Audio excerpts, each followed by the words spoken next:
हो विश्वासप्रियांनो, जो मनुष्य देवासमोर गुडघे ठेवतो, गुडघे टेकतो, तो मनुष्य या पृथ्वीवरती कोणत्याही मनुष्य समोर तो उभा राहू शकतो. तो मनुष्य या पृथ्वीवरती कुठेही उभं राहू शकतो. या जगामध्ये आपण कोणासमोर गुडघे टेकत आहोत?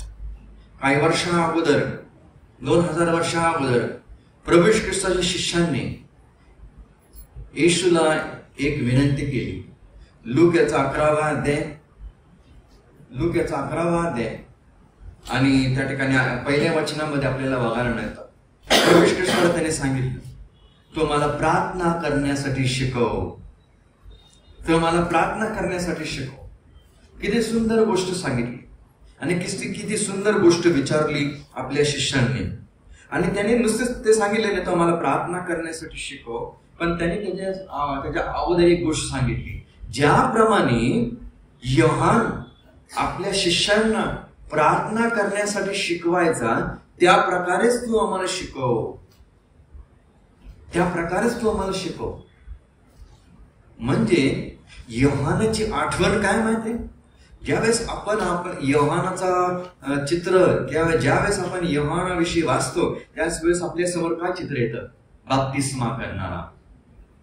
योहान नेहमी आपल्याला बाप्तिस्मा करणारा बघायला मिळतो. पण त्याच्या शिष्यांनी काय त्याला बघितलं? येशूचे शिष्य होते, त्यांनी त्या बाप्तिस्मा करणाऱ्या योहानाला कशा रीतीने बघितलं? काय करताना बघितलं माहिती? प्रार्थना करताना ज्या प्रकारे तो प्रार्थना करत आहे, त्या प्रकारे तो आम्हाला प्रार्थना करण्यासाठी शिकव. योहान नाहीये, योहान आता मरण पावलेला आहे.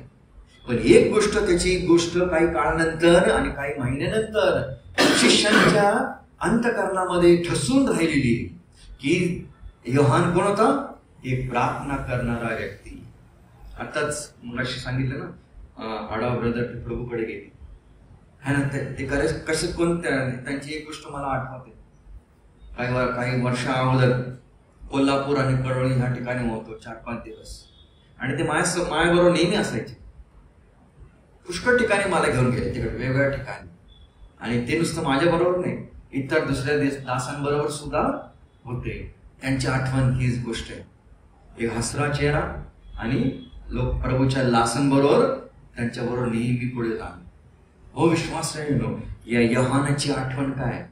एक प्रार्थना करणारा व्यक्ती.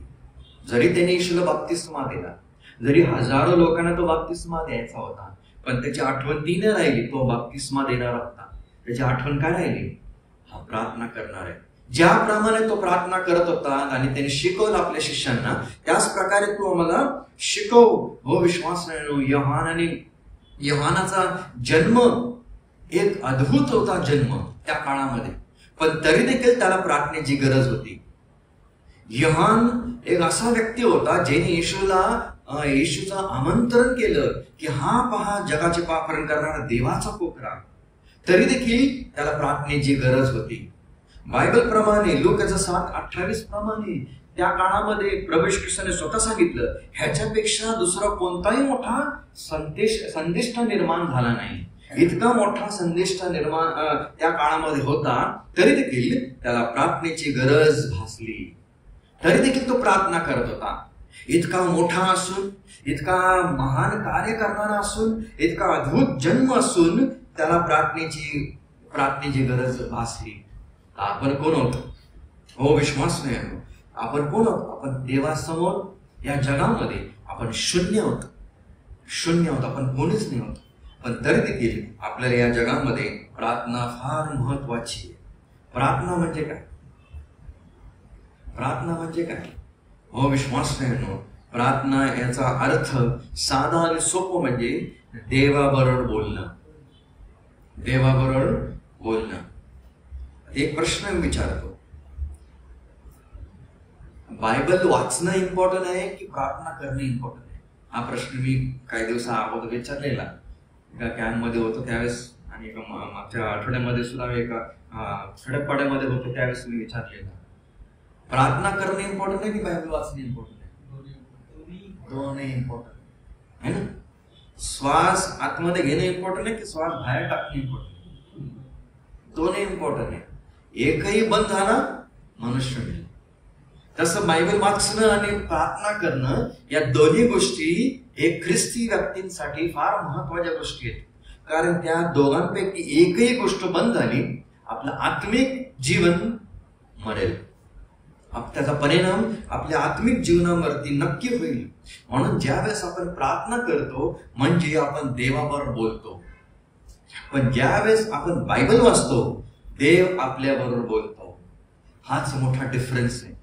प्रार्थना करणं म्हणजे देवाबरोबर बोलणं. प्रार्थनेमध्ये आपण देवाबरोबर बोलतो आणि बायबल वाचताना देव आपल्याबरोबर बोलतो. प्रार्थना विश्वास करण्यासाठी एक श्वास आहे आणि देवाचं वचन हे देवाचा श्वास आहे. तारण पावलेल्या लोकांसाठी प्रार्थना म्हणजे एक ब्रीदिंग आहे, श्वास आहे आणि देवाचं वचन हे देवासाठी देवाचा श्वास आहे. हो विश्वास. म्हणून या दोन्ही गोष्टी फार महत्वाच्या आहेत. म्हणून पहिले तेसली 5:17 मध्ये लिहिले तुम्ही निरंतर प्रार्थना करा. ज्याप्रमाणे आपण निरंतर श्वास घेतो तशा प्रकारे आणि श्वास आपण सोडतो तशा प्रकारे निरंतर तुम्हाला आणि मला प्रार्थना करायचे. निरंतर देवाबरोबर तुम्हाला बोलायचे. आणि देवाची हीच अपेक्षा असते की मी सुद्धा माझ्या लोकांबरोबर देवाच्या वचनाद्वारे निरंतर बोलू. म्हणून प्रार्थना म्हणजे देवाबरोबर बोलणं. देवाबरोबर बोलणं ज्याप्रमाणे एक लहान बाळ येतो आपल्या आई वडिलांना बोलतो तशाच प्रकारे तुम्हाला आणि आम्हाला सुद्धा देवाबरोबर बोलायचंय. जर आपण कदाचित देवाला एक प्रश्न विचारला आणि देवाला सांगितलं हे देवा माझी एक चूक सांग, एक चूक सांग, देव कदाचित मला एकच बोलेल, हा भाऊ किंवा ही बहीण किंवा हा मुलगा किंवा ही मुलगी माझ्याबरोबर बोलतच नाही, माझ्याबरोबर बोलतच नाही. जर आई वडील आपल्या मुलांबरोबर बोलले नाही तर कसं होईल? जर मुलं आई वडिलांबरोबर बोलले नाही तर कसं होईल? जर नवरा आणि बायको एकमेकांवर बोलले नाही तर कसं होईल? कारण जेवढं आपण बोलू तेवढं आपलं नातं अधिक वाढतं. बोलण्यामुळे पती पत्नी असो किंवा आई वडील असो आणि मुलं असो, ज्यावेळेस आपण बोलतो नातं अधिक जास्ती जवळच होतं. तशाच प्रकारे देवाबरोबर आपण बोललो नाही तर काय होईल? देव एकच गोष्ट सांगेल, ही बहीण किंवा हा भाऊ माझ्याबरोबर बोलतच नाही. आणि फार दुःखाची गोष्ट आहे विश्वासणाऱ्यांनो. म्हणून प्रार्थना म्हणजे देवावर बोलणं. प्रार्थना म्हणजे ज्याप्रमाणे स्वर्गामध्ये ज्याप्रमाणे देवाची इच्छा आहे त्याप्रमाणे या पृथ्वीवरती हो. प्रार्थना म्हणजे स्वर्गामधली जी इच्छा आहे, ही जी देवाची इच्छा आहे तीच आमच्या जीवनामध्ये आणि या पृथ्वीवरती हो. आमची इच्छा या पृथ्वीवरती न हो, आमची इच्छा माझ्या जीवनामध्ये न हो. प्रार्थना म्हणजे देवाची इच्छा या पृथ्वीवरती हो. म्हणून प्रभू येशू ख्रिस्ताने सुद्धा प्रार्थना केली, माझी इच्छा नाही तर तुझी इच्छेप्रमाणे सर्व गोष्टी हो. ज्याप्रमाणे स्वर्गामध्ये त्याच प्रकारे या पृथ्वीवरती घडो. हो विश्वासानं. म्हणून सगळ्यात सुंदर गोष्ट आणि सगळ्यात मधुर गोष्ट म्हणजे काय माहिती? देवाबरोबर बोलणं. The sweetest thing. सगळ्यात गोड गोष्ट कोणती आहे? देवाबरोबर बोलणं. आणि म्हणून प्रार्थना म्हणजे स्तुती करणं. दानिएल 4:34 प्रमाणे प्रार्थना म्हणजे स्तुती करणं. पहिले योहान 1:9 प्रमाणे प्रार्थना म्हणजे कबुली करणं. आपण प्रार्थनेमध्ये कबुली सुद्धा करतो. पहिले तिमोथी 2:1 प्रमाणे प्रार्थनेमध्ये मध्यस्थी सुद्धा आपण करतो. एकमेकांसाठी आपण प्रार्थना करतो आणि मध्यस्थी करतो. प्रार्थना म्हणजे फिलिप्पे 4:6 प्रमाणे प्रार्थना म्हणजे विनंती सुद्धा करणे. आणि स्तोत्र 95:2 प्रमाणे प्रार्थना म्हणजे धन्यवाद सुद्धा देणे. हो विश्वासानं किती सुंदर गोष्टी आहेत. प्रार्थना म्हणजे धन्यवाद देणे, कबुली करणे, मध्यस्थ करणे, विनंती करणे आणि आभार किंवा विनंती धन्यवाद देणे. हो विश्वासानं या सर्व गोष्टी प्रार्थनेमध्ये आपण करतो. किंवा कधी कधी एकच गोष्ट किंवा दोन गोष्ट आपण प्रार्थनेमध्ये करताना करतो. कदाचित इतिहासाप्रमाणे आपल्याला कदाचित सगळ्यांना माहिती सुद्धा असेल, या पृथ्वीवरती अलेक्झांडर ग्रॅहम बेल हा एक व्यक्ती होऊन गेला. एक खूप मोठे सायंटिस्ट होऊन गेले आणि ह्याने 1876 सालामध्ये पहिला टेलिफोनची सुरुवात केली. आणि ही जी सुरुवात ज्याने केली ही चुकून झाली. त्याला ती करायचीच नव्हती, चुकून झाली. आणि ज्यावेळेस त्याने पहिला फोन केला, त्याने आपल्या मित्राला, त्याचा असिस्टंट होता थॉमस वॉटसन त्याचं नाव आहे, त्याला फोन केला. तो आपल्या बाजूच्याच रूम मध्ये होता. आणि ज्यावेळेस त्याला फोन केला, त्याने पहिली गोष्ट त्या फोनवरून तो बोलला, mister Watson come here, I want to see you. Mister Watson इकडे ये, मला तुला पाहायचं. ही पहिली गोष्ट तो फोनवरून बोलला. आणि धन्यवाद असो, त्याच्यामुळे आज आपल्याकडे फोन सुद्धा आहे. पण असं म्हणतात की ह्या व्यक्तीने आपल्या घरामध्ये कधी फोन ठेवला नाही, कारण तो म्हणतो की फार डिस्टर्ब होईल त्याच्या या दुसऱ्या प्रयोग करण्यासाठी. म्हणजे एवढा बुद्धिमान मनुष्य, एवढं त्याने सुंदर गोष्ट त्यावेळेस केली, पण तरी देखील तो फोन आपल्या घरामध्ये ठेवण्यासाठी तयार नव्हता. आज आपल्या घरामध्ये लहान बाळापासून सगळ्यांकडे फोन आहे. डिस्टर्ब होतो तरी पण आपण फोन वापरतो. असं म्हणतात की जो फेसबुक ज्याने सुरुवात केलं, मार्क झुकरबर्ग, आणि किंवा विंडोज ज्याने निर्माण केलं, त्यांनी सुद्धा आपल्या मुलांना फोन दिला नाही. जोपर्यंत 16 वर्षाचा होतो असेल तोपर्यंत. फोन चांगला आहे, पण त्याचं लिमिटेशन आपल्या हातामध्ये आपण कोणाला देतो आणि किती वेळ त्याचा वापर करतो.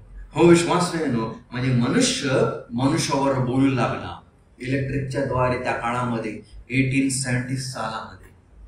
परंतु प्रभूला धन्यवाद द्या, विदाउट इलेक्ट्रिसिटी बायबल प्रमाणे मनुष्य बोलू शकला देवाबरोबर बोलू शकला. आणि उत्पत्तीचं 4:26 प्रमाणे ज्यावेळेस अनुष झाला त्यावेळेस लोक देवाबरोबर बोलू लागले. विश्वास नाही, त्या काळामध्ये ही प्रार्थनेची सुरू झाली.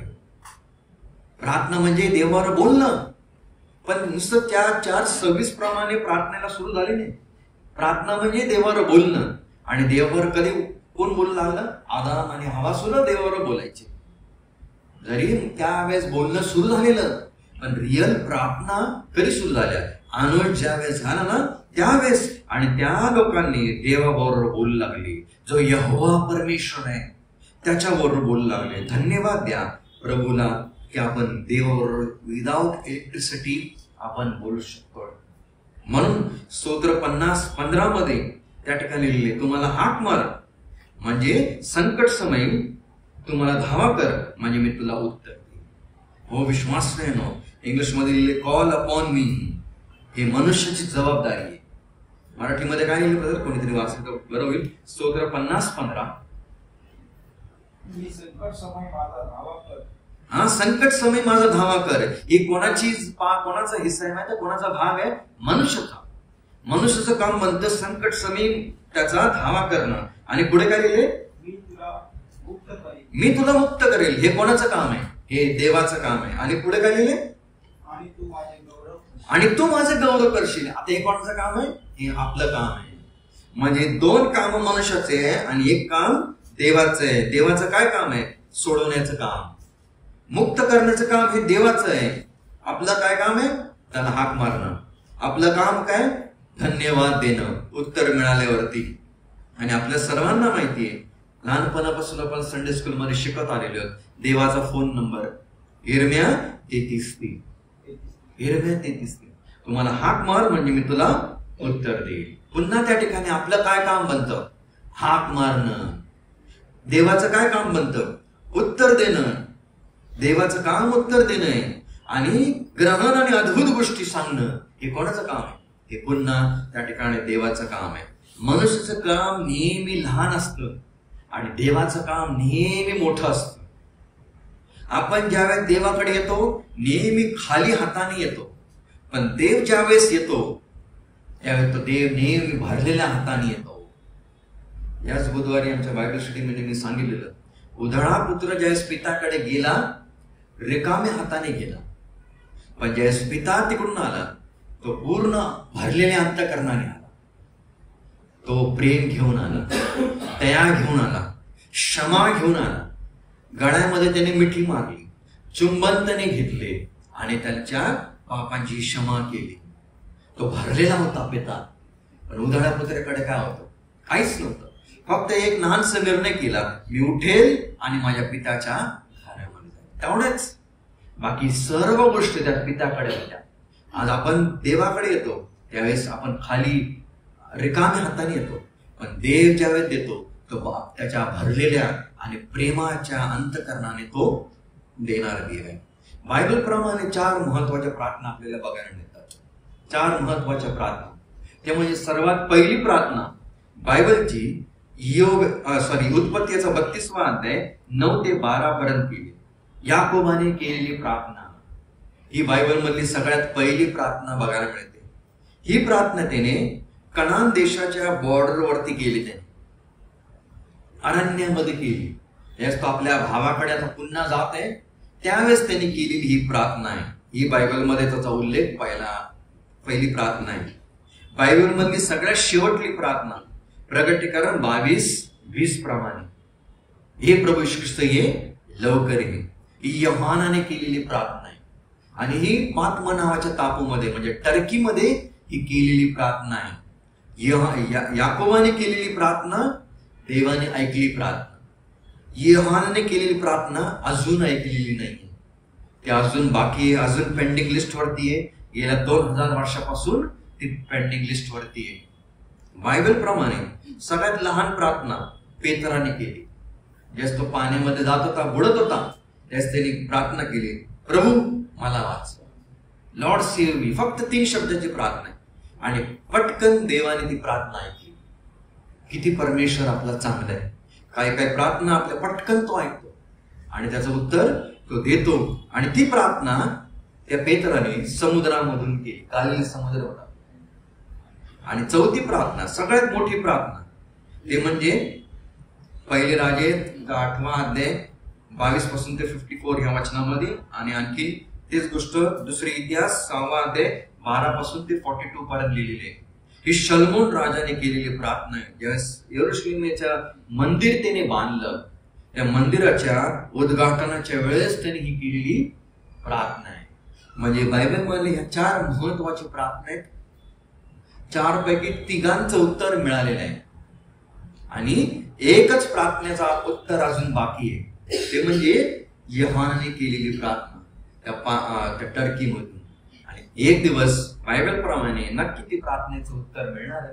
ज्यावेळेस आपला प्रभू येशू ख्रिस्त येईल त्यावेळेस आपण नक्की त्या प्रभू बरोबर जाऊ आणि आपण त्या प्रभू बरोबर आपण स्वर्गामध्ये आपण 7 वर्ष राहणार आहोत.